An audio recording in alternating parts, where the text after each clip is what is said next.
Bungalow number 17। ये कहानी तीन दोस्तों की है जिनका नाम विक्रम, सुनील और जॉन होता है, जो बंबई शहर में नौकरी करने के लिए आते हैं। तीनों बचपन के दोस्त कुछ कर दिखाने का सपना लिए इस भीड़ भाड़ वाली जगह में अपना मुकाम पाने के लिए दर दर भटकते हैं। उन्हें कोई भी रास्ता नजर नहीं आता। अपने छोटे से गांव में रहकर कॉलेज की पढ़ाई करने वाले सुनील और विक्रम ने कभी सोचा भी नहीं था कि सफलता पाने के लिए इतना दर्द झेलना पड़ता है। वहीं जॉन अपने पापा के बिजनेस में पहले से ही संघर्ष कर चुका था, जिस वजह से उसे इन सब चीजों की आदत सी हो गई थी। जॉन अच्छे से जानता था कि सफलता इतनी आसानी से नहीं मिलेगी, क्योंकि उसने अपने पापा को दिन रात मेहनत करते हुए देखा था।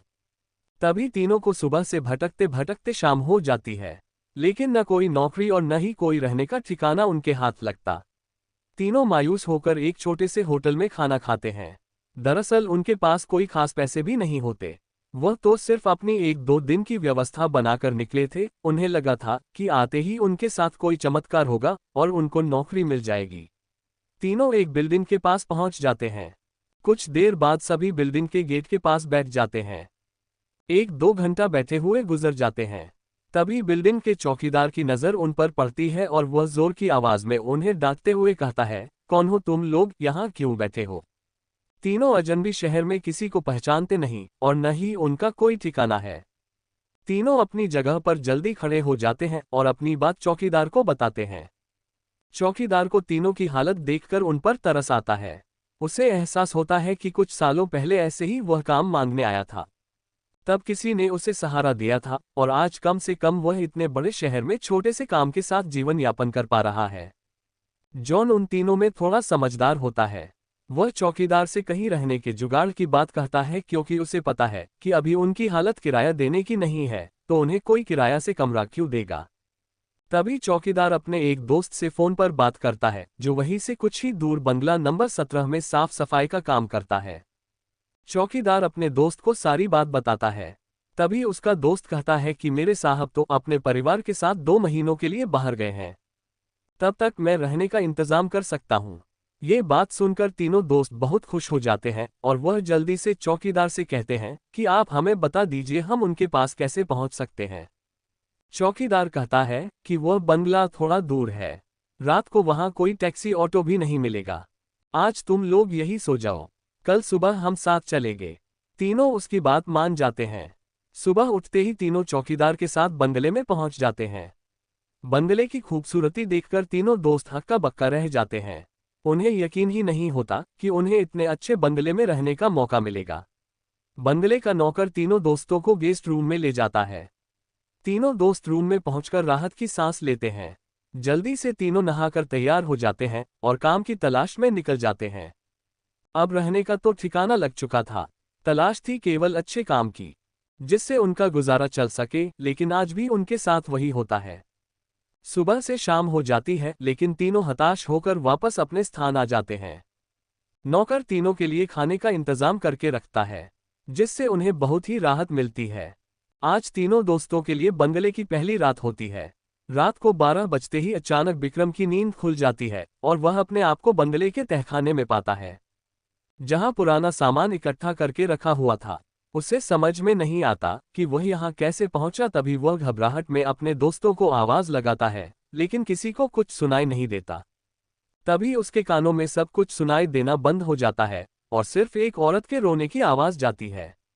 विक्रम चिल्लाकर पूछता है, कहाँ हो तुम, क्यों रो रही हो? अगले ही पल विक्रम अपने बिस्तर में होता है। वह डर के कारण पसीने से लथपथ हो जाता है। वह अपने दोस्तों को जगाता है। सुनील और जॉन दोनों उसकी बात का मजाक उड़ाते हैं और कहते हैं, तुमने कोई सपना देखा होगा, इस बंगले में तो हमारे अलावा कोई भी नहीं है। और विक्रम भी अपने दोस्तों की बात का यकीन करके इस घटना को बुरा सपना समझकर नजरअंदाज करके सो जाता है।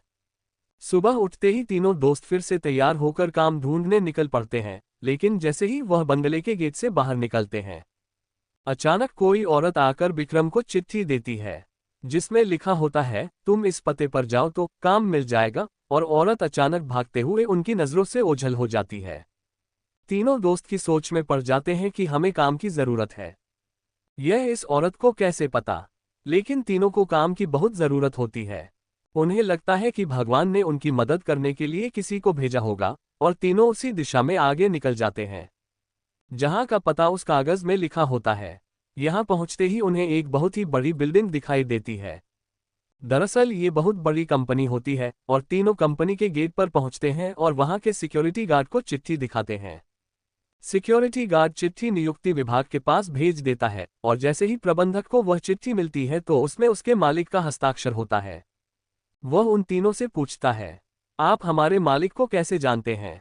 तभी विक्रम जवाब देते हुए कहता है, मैं तुम्हारे बॉस का दोस्त हूं।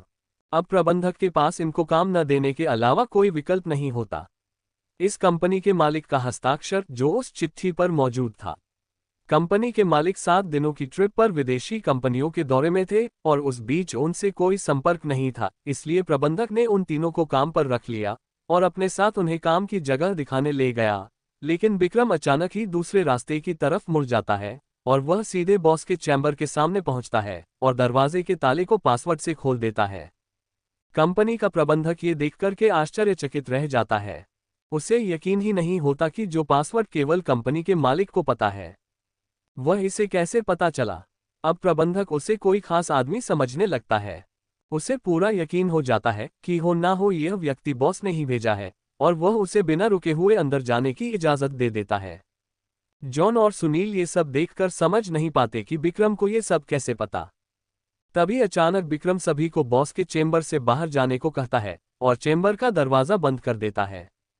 कुछ ही घंटों के बाद प्रबंधक को बॉस का फोन आता है और बॉस प्रबंधक से पूछता है कि मेरे कंप्यूटर को किसी ने इस्तेमाल किया था। तभी प्रबंधक सारी बात बता देता है। बॉस गुस्से में मैनेजर को बोलता है, जल्दी से जाओ और उसे रोको, नहीं तो मैं बर्बाद हो जाऊंगा। और जैसे ही प्रबंधक चैम्बर का दरवाजा खोलता है तो वह देखता है विक्रम बेहोश पड़ा है। प्रबंधक अपने सुरक्षाकर्मियों से उसे उठाने को कहता है और कुर्सी पर वापस बैठाता है। तभी विक्रम को होश आता है। प्रबंधक गुस्से में विक्रम को बोलता है, तुमने क्या किया? मेरे बॉस बहुत नाराज है। लेकिन विक्रम को कुछ याद नहीं कि वह अपने बंगले के गेट से यहां तक कैसे आया है। दरअसल वह बंगला पहले उसी बॉस का होता है और बॉस ने बंगले को अपने ऑफिस की एक लड़की के लिए खरीदा था और कभी कभी साथ रहता था जो कि उसके कंपनी में काम करती थी।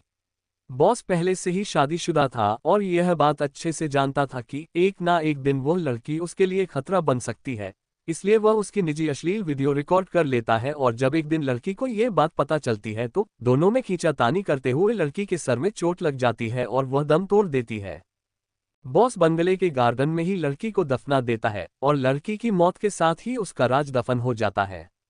लेकिन जब उस बंगले में तीनों दोस्त हमें आते हैं तो विक्रम गार्डन में घूमते घूमते उस जगह पर अपना पैर रख देता है जहां उस लड़की को दफनाया गया था, जिस वजह से उस लड़की का सीधा संपर्क विक्रम से बन जाता है। वह विक्रम के अंदर प्रवेश कर जाती है और उसे काबू में करके अपना बदला लेने के लिए ऑफिस प्रवेश करती है और बॉस की काली करतूत को इंटरनेट में वायरल कर देती है। बॉस को विदेश से ही गिरफ्तार कर लिया जाता है। उसका काला चिट्ठा सबके सामने खुल जाता है और वह बेनकाब हो जाता है। उस लड़की ने मरने के बाद भी अपना बदला ले लिया था, अब शायद उसकी आत्मा को शांति मिल जाएगी। तीनों दोस्त उस बंगले को बुरा सपना समझकर भूल जाते हैं और इस दर्दनाक भूतिया कहानी का अंत हो जाता है।